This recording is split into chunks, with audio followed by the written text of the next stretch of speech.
أحمد markii aniga guriga la ii keenay la ii aroosinay aad ayaan u jareynay aadna waan u cabsanay aadna waan u gargariiray balse haasaatay todoba bari ka bacdi maxaa dhacay Axmed in Ilaahay qalbigayga dejiyo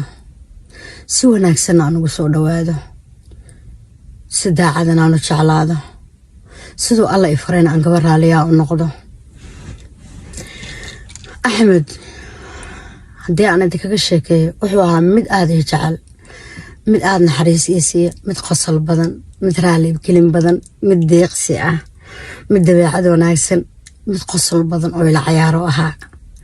Axmed markasta oo xanaaqo wuxuu isku teedhigarin jiray qosolkiisa iyo dhool cadiintiisa inuu maslaxo xanaaq kasta oo qabana aniga waan qaboobi jiray markaan arko Axmed oo qoslayo dhool cadeynayo caradii hayso dhan way dhaafi jirtay Axmed wuxuu ahaa nin ehlu salaada Allah u naxariisto oo aan salaado ka tagin Axmed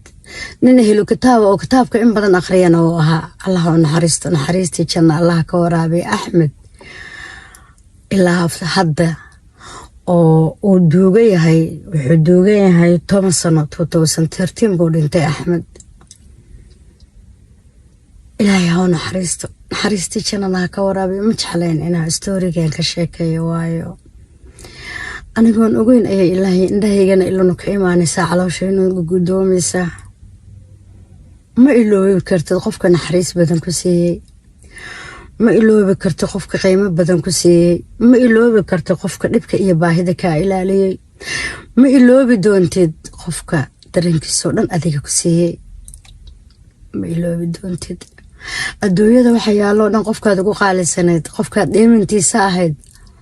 qofka aradkaaga ka waraayay qofka gaajadaada ka waraayay qofka xanuunkaaga ka waraayay qofka fikirkaaga ka waraayay oo inta inaad ku dhibaatootid ku diiday intuu labadiisa garbood gacmood dhexdiisa ku galiyo xabadka kugu qabtay waliba qalbigiisa kugu dhaweeyay madaxana si degan kuugu salaaxay sujuudana ka shumiyay